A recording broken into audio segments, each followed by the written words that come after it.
Far, far away in the land of Ameri lived a young handsome man called Nonso. He was amongst the most handsome men in Ameri and all other villages surrounding them. He had bright hazel eyes, curly hair, chiseled chin, and a well-defined abs that made the young women in Emery flock to him. Though outwardly he was handsome and pleasant to the eye, he was a monster within. He saw women as just tools to harvest whenever he wanted. He would move from one woman to the other, warming their beds and making monetary demands from them. And if the women he had messed with failed to provide his demands, he would dog them out and move on to the next. This was a norm to Nonso amongst his friends, family, and the people of Emiri.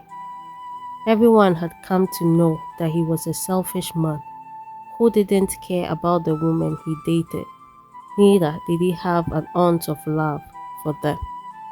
This continued for months and years. Even people from other neighboring villages had come to hear the story of the self-centered handsome man called Nonso. As the people of Omeri and neighboring villages had heard of Nonso, so did the underworld. Under the big oak tree in the center of the village, where the men in Emeri met to drink palm wine and gossip, Okafo, a young man, said to his friends, "On my way home from tapping palm wine last night, I met a young beautiful woman at Papa Rashid's compound. In all my years in Emiri, seeing such beauty, I plan on going to see her soon. I want to marry her," Okafo said with sincerity in his words. His friends burst out laughing at him and his sincerity. "How can you marry someone you barely know?" a friend asked sarcastically, shaking his head. Nonso was famous for sleeping with every woman in Emiri. Once he set his eyes on you, he would target you and make you his prey.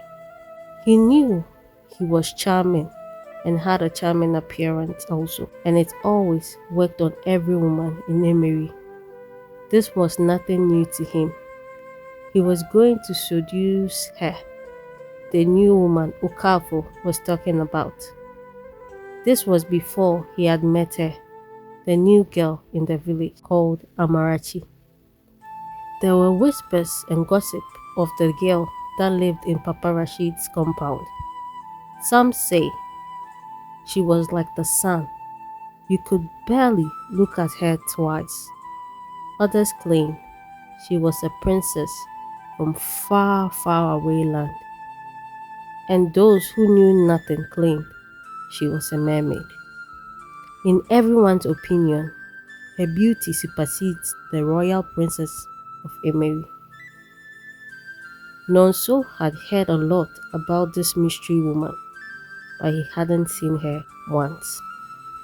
Every woman in Emeri seemed to be infatuated with her and her beauty. Men yearned for her, even his friend Okafo.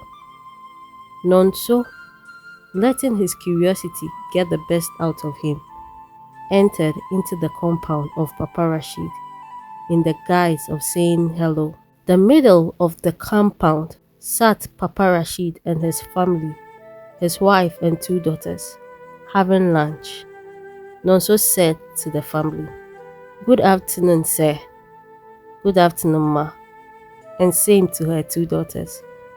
"I was just passing and decided to say hello to you," Nonso said while his eyes were scanning the compound to see the young lady everyone had been talking about.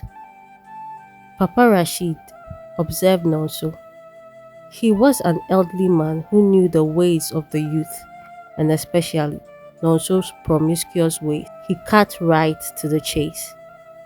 Amarachi is gone to the river, if she is the one you are looking for. Nonso's face flashed.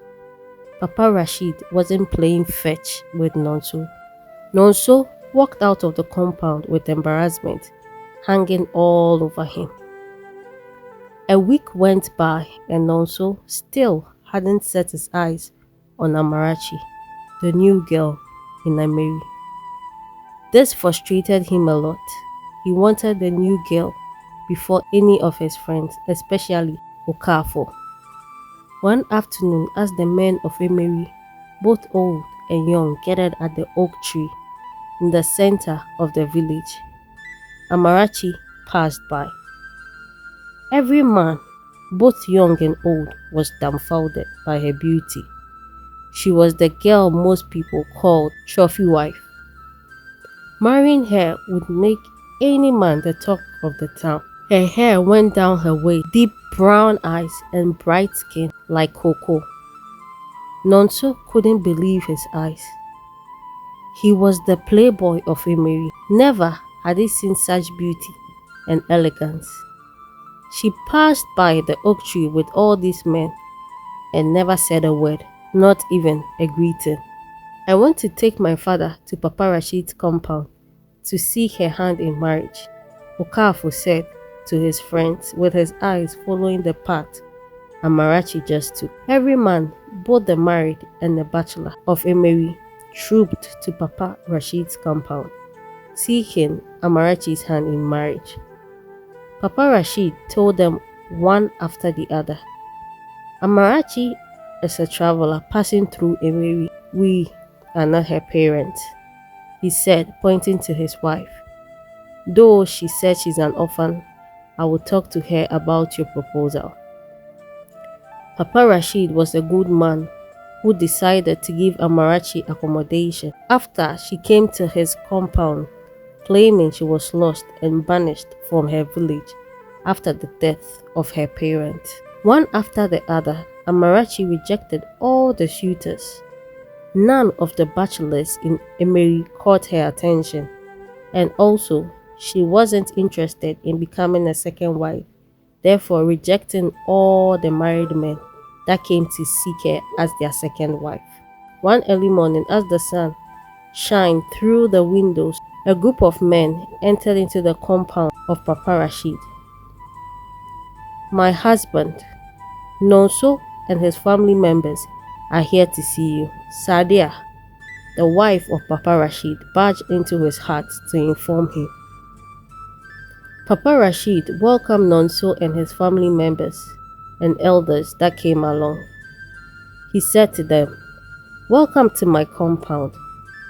What do I owe this visit? Nonso and his family. Nonso's dad replied and said, pointing to his son, My son here, Nonso, said he found a flower in your compound. He found it beautiful and was here to pluck it. Nonso wanted Amarachi at all costs. She wasn't one of the girls he had played with previously. She was different and he wanted her to be his forever. Amarachi, Papa Rashid called her from her heart. These people are here to seek your hand in marriage. I am not your father, but I wanted to let you know and ask you, what is your opinion? To Papa Rashid's surprise, Amarachi agreed to this proposal. It was new and strange to him, since Amarachi had rejected all the good men just for her to agree to Nonso, the promiscuous guy. A week later, a traditional marriage rite was observed. Nonso and Amarachi were now husband and wife. Okafu wept at the marriage ceremony, sad that his friend would betray him this way, since he knew how much he wanted to marry Amarachi. The night after the wedding, Amarachi said to Nonso, I want to go to the river. Would you please escort me, my husband? Nonso, who found this strange, but agreed to the demands of his wife. Amarachi was quiet throughout the walk to the river. Nothing Nonso said received a reply from her. She remained quiet. At the bank of the river, she held on to Nonso's hand and said, I am Amarachi from the Emery River. Your ways of using women and discarding them had reached everywhere, including the marine kingdom. Therefore, I was sent here to capture you and bring you back. Revenge for all the women you've hurt and disrespected. And now, since we are married, it makes it the more reason why you should follow me back. You are mine. Fear captured Nonso's heart as he saw her hand glued to his, and no matter what he did, he couldn't separate his hands from hers. Amarachi's hand started turning into a fish. Her evil smile appeared on her face as she emerged into the water with Nonso, never to be seen again. Till this day, the tale of Nonso and Amarachi is being told to stubborn children in hopes they change from their stubborn ways.